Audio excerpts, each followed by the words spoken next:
Good afternoon, Chodesh Tov. It's Rosh Chodesh today. We bless the new month of Kislev, the month of light, of warmth, the month that we celebrate overcoming darkness. So this week's Torah portion, we learn the fascinating story. We read about the fascinating story about Isaac having two sons. Isaac and Rebekah had Esau and Jacob. And the Torah portion tells us from the beginning that Jacob was a man who studied, who liked being in yeshiva, who was tamim, he was complete, he was spiritual. And Esau was, a man of gaming, of hunting. He was a man of the field. At the end of his life, Isaac becomes blind, and he has to bless his children. And Isaac wants to bless Esau. He's the oldest one. He's the firstborn. Although we learn in middle how Esau sells his firstborn to Jacob. Isaac didn't know about it. But in any case, he wants to bless him. And the verse tells us like this, that Isaac liked Esau, kitzayid b'fiv, because gaming was in his mouth. That was his strength. And Rebekah loved Jacob. So the question all the commentaries ask is, obviously we understand why Rebekah loved Jacob. Jacob was a man of spirituality. He was a man of honesty, of truth, of integrity. He was the one who followed in Isaac and Rebekah's ways. He carried the mantle. He continued the way. Of course, Rebekah liked her son Jacob. It makes sense.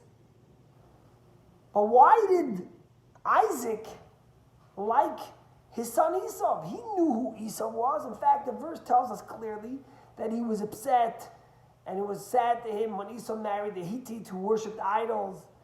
It was sad when he found out later that he sold his firstborn. So why did he like Esau? Why did he want to give the blessings to Esau? I just want to explain this with an enigmatic midrash that tells us something very interesting. The midrash says that when the time of redemption comes, God's going to turn to Abraham and he's going to say, Abraham, the first matriarch Abraham, your children sin. What should I do? And Abraham's going to say, they sin? Punish them. Standards are standards. And he's going to turn to Jacob and going to say, Jacob, the patriarch, your kids sin. What should I do? And Jacob's going to say, they sin, so punish them. So God's going to say, they don't get it. Not the grandfather, not the grandson. So he goes to Isaac and he says, Isaac, your children sinned. What should I do? And Isaac looks at his father, at God. He says, God, my children? Weren't they your children when at Mount Sinai you gave them the Torah and you said, B'ni b'chari Yisrael, my children? What are you calling them? My children? It's like, the kid, the mother who the father calls home, he's watching his children, the father calls his wife, and he says, could you do me a favor? Could you come home and watch your children? And the wife is in such as, my children? They're not your children? What do you mean my children? They're your children too? Says, right? It's when the kid gets the best shot on the team and wins the game for the team. So the father says, my son. And when the kid gets a B on his report card, it's suddenly the mother's son. So Isaac turns to God and says, God, I don't understand. At Mount Sinai, they were your children. If they weren't your children, then what are you saying you want to punish them? Children make mistakes. And don't call them my children, they're your children. So the question is like this. We know that Abraham represented chesed, kindness. Isaac represented strength. And Jacob represented compassion. So out of all people, Abraham and Jacob say, let him go, let them be punished. And Isaac, the one who's strength and not love and compassion, he says suddenly, they're your children. How could you punish them? So Rameir Premishlan, one of the great Chassidic masters, has a beautiful answer. And with this he answers both questions. He says, you know why Isaac loved Esau? Why did he love Esau? He knew all his problems. He knew all his challenges. He knew that he worshipped idols. He knew that he wasn't honest. He knew that he sold his firstborn. But why did he love him? You know why he loved him? Because at the end of the day, he was his father. And a father and a parent always loves their child unconditionally. Whatever the child might do, the sins they might have, the mistakes they might make, the disrespect they might show to their parents, a parent always loves their child and should love their child unconditionally. That doesn't mean that you don't discipline. That doesn't mean that you don't feel bad when they don't follow in the footsteps that you would want them to, when they don't have the ideals and the values and the integrity that you feel they should have. But a parent always loves their child.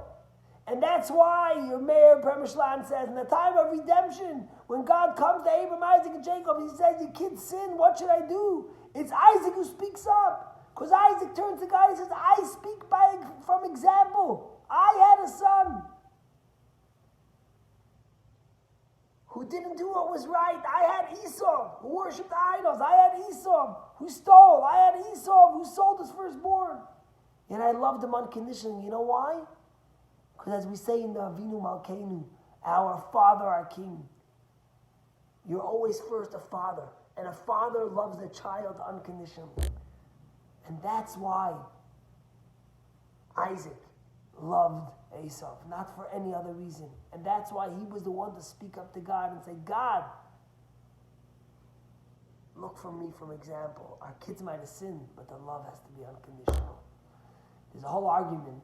It says in Deuteronomy, you are sons to God, our God. So Rabbi Judah, the Talmud says, when does that happen? Only when the Jews do what God wants, when we follow in his footsteps. Comes along Rabbi Meir, one of the great sages, says, no, the love is unconditional. We're God's children no matter what we do. Even if he's not happy with us, even if we do the wrong thing. Why is it Rabbi Meir he says this? Because Rabbi Meir came from converts. And his great-great-great-grandfather was Esau. And he recognized that Isaac loved Esau no matter what. So he's the one who has to come tell us from example of Isaac. Look, studies after studies have shown that when you love your children unconditionally, and not in your perception how you think you love them, but your children know that they are loved unconditionally, that they're more wholesome, they're more happy, they're kinder, they're gentler, and they'll go further in life. We have to have boundaries. We have to have things that we don't compromise on, and our children have to know what our values are. But notwithstanding all that, our children should always know that we love them unconditionally, and they shouldn't just know it, they should feel it. They should feel it because of the way we act to them and because of the way we treat them. We live in a world of so much divisiveness, of so much hate.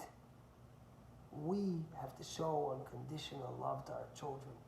And that's the message we learn from Yitzchak. Why does Yitzchak love his son? Because he's his son, not because any other reason. Have a great day.